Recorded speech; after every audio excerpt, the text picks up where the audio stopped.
व्यास जी का अपने पुत्र सुखदेव को उपदेश देना। यह महाभारत में भक्तगणों आपको कथा सुनाऊंगा, आप इसको ध्यानपूर्वक सुने। राजा युधिष्ठिर ने पूछा, दादाजी व्यास पुत्र सुखदेव को किस प्रकार वैराग्य हुआ था, इस विषय में मुझे बड़ा कौतूहल हो रहा है, अतः मैं यह प्रसंग सुनना चाहता हूँ। इसके सिवा आप मुझे अव्यक्त और व्यक्त तत्वों का स्वरूप तथा अजन्मा भगवान की लीलाएं भी सुनाइए। विष्णु जी बोले, राजन, पुत्र सुखदेव को सर्वदा निर्भय और सामान्य पुरुषों का सा आचरण करते देख श्री व्यास जी ने उन्हें संपूर्ण वेदों का अध्ययन कराया और फिर यह उपदेश दिया, बेटा तुम सर्वदा जितेंद्र रहकर धर्म का सेवन करो, सर्दी गर्मी और भूख प्यास को सहन करते हुए प्राणों पर विजय प्राप्त करो। सरलता, अक्रोध, अदोष दर्शन, जितेंद्रियता, तपस्या, अहिंसा और अक्रूरता आदि धर्मों का विधिवत पालन करो। सत्य पर डटे रहो तथा सब प्रकार की कुटिलता छोड़कर धर्म में अनुराग करो। देवता और अतिथियों का सत्कार करके जो अन्न बचे उसी से अपने प्राणों की रक्षा करो। देखो बेटा, यह शरीर जल के फैन की तरह क्षणभंगुर है, इसमें जीव पक्षी की तरह बसा हुआ है और यह परिजनों का सहवास भी सदा रहने वाला नहीं है। फिर भी तुम क्यों सोए पड़े हो? तुम्हारे शत्रु सर्वदा सावधान जगे हुए और तुम्हारे छिद्रों को देखने में लगे हुए, परंतु तुम्हें बच्चों की तरह कुछ होश ही नहीं है। दिन बीते जा रहे हैं और तुम्हारी आयु भी प्रतिदिन क्षीण हो रही है। इस तरह जीवन समाप्त हो रहा है, फिर भी तुम सावधान नहीं होते। नास्तिक लोग परलोक संबंधी कार्यों की ओर से तो सोए पड़े रहते हैं, वे सर्वदा मांस और रक्त को बढ़ाने वाले संसारी धंधों में ही लगे रहते हैं। जो बुद्धि के व्यामोह में डूबे हुए पुरुष धर्म से द्वेष करते हैं और सदा कुपथ में ही चलते हैं, उनके अनुयायियों को भी दुख भोगना पड़ता है। इसलिए जो धर्म बल से संपन्न महापुरुष संतुष्ट और श्रुतिपरायण रहकर सर्वदा धर्मपथ पर ही आरूढ़ रहते हैं, तुम तो उन्हीं की सेवा करो और उन्हीं से अपना कर्तव्य पूछो। उन धर्मदर्शी विद्वानों का मत मालूम करके तुम अपनी श्रेष्ठ बुद्धि से अपने कुपथगामी मन को काबू में करो। जिनकी केवल वर्तमान सुख पर ही दृष्टि रहती है, उसका भावी परिणाम जिनके लिए बहुत दूर है और जिन्हें किसी प्रकार का भय नहीं है, वे सर्वभक्षी बुद्धिहीन पुरुष कर्तव्य को नहीं देख पाते। तुम धन रूप सीढ़ी के पास पहुंचकर धीरे धीरे उस पर चढ़ते जाओ। यदि तुम रेशम के कीड़े की तरह अपने को वासनाओं से लपेटते रहोगे तो कभी चेत नहीं सकोगे। जो नास्तिक और धर्म मर्यादा का भंग करने वाला हो, उस पुरुष को तुम निसंग होकर उखाड़े हुए बांस की तरह त्याग दो। काम, क्रोध, मृत्यु और जिसमें 5 इंद्र रूप जल भरा हुआ है, ऐसी विषयासा रूप नदी को तुम सात्विक की धीरति रूप नौका पर चढ़कर पार कर लो और इस प्रकार जन्म रूप दुर्गम पद से पार हो जाओ। सारा संसार मृत्यु से व्याप्त और वृद्धावस्था से परिपीड़ित है, इससे तुम धर्ममयी नौका पर चढ़कर पार कर लो। मनुष्य बैठा हो अथवा सो रहा हो, मृत्यु उससे खोज लेती है। इस प्रकार जब मृत्यु अकस्मात तुम्हारा नाश करने वाली है तो तुम चैन से कैसे बैठे हो। मनुष्य भोग सामग्रियों के संचय में लगा ही रहता है। उससे उनकी तृप्ति होने भी नहीं पाती कि भेड़िया जैसे भेड़ के बच्चे को उठा ले जाए उसी प्रकार मौत उसे उठा ले जाती है। यदि तुम्हें इस संसार रूप अंधकार में प्रवेश करना है तो हाथ में धर्म बुद्धि रूप प्रज्वलित दीपक ले लो। जीव को अनेकों योनियों में जाते जाते जैसे जैसे मानव योनि में आकर यह ब्राह्मण शरीर मिलता है, इसलिए बेटा इसे सफल करना चाहिए। ब्राह्मण का शरीर भोगने के लिए नहीं होता, ब्राह्मण का शरीर भोगने के लिए नहीं होता, उससे यहाँ तपस्या का कलेश सहने के लिए और मरने पर अनंत सुख भोगने के लिए रचा गया है। ब्राह्मण शरीर बहुत समय तक तपस्या करने पर मिलता है।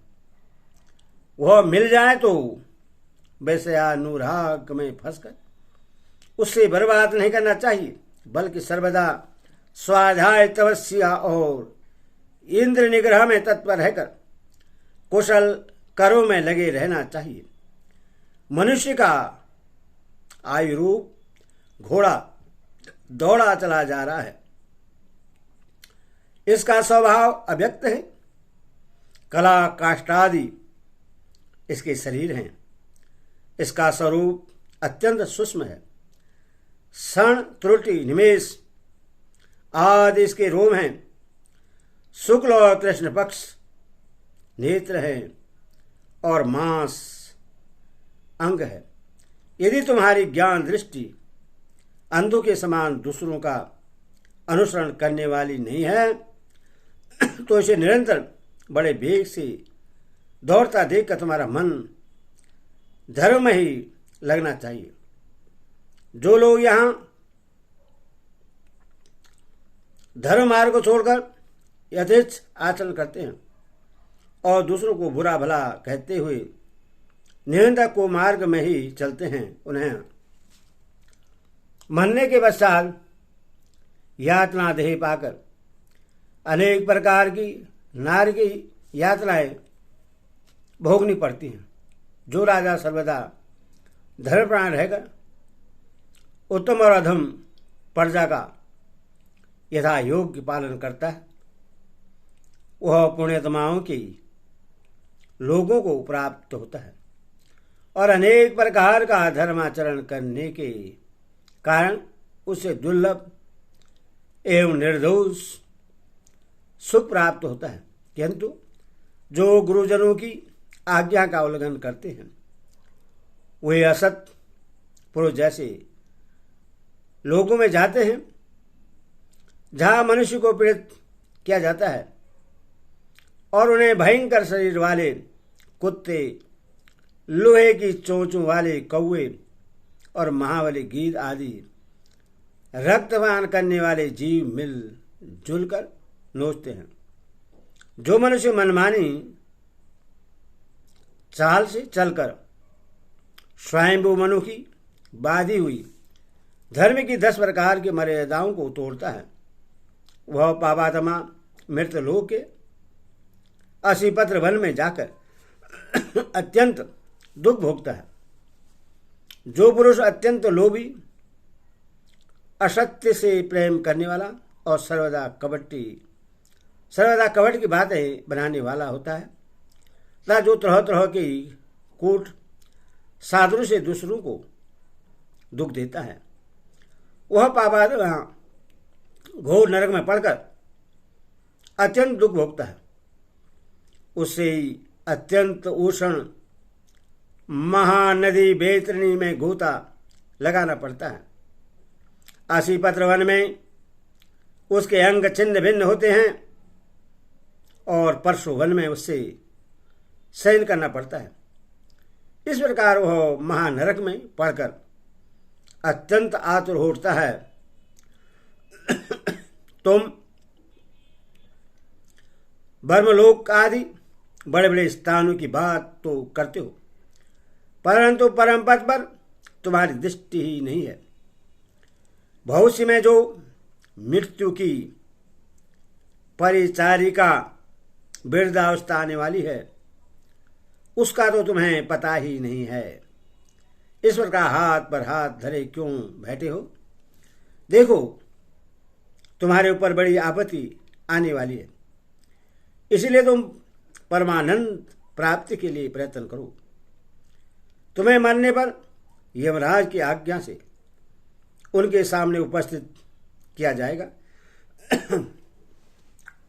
इसीलिए कृष्णादि तब करके तुम धर्मोपार्जन पूर्वक निरक्षय सुख पाने का उपाय कर लो।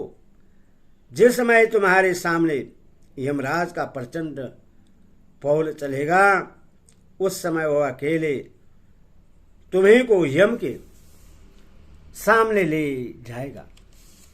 अतः तुम परलोक में सुख देने वाले धर्म का आचरण करो।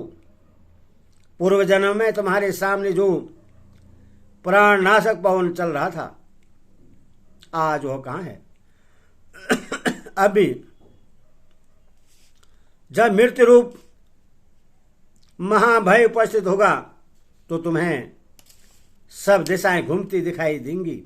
बेटा, जब तुम यह शरीर छोड़कर चलने लगोगे तो व्याकुलता के कारण तुम्हारी स्वर्ण शक्ति भी नष्ट हो जाएगी। इसीलिए तुम सुदृढ़ समाधि प्राप्त कर लो। देखो, तुम्हारे देखते देखते वृद्धावस्था तुम्हारे शरीर को जर्जर कर ढालेगी।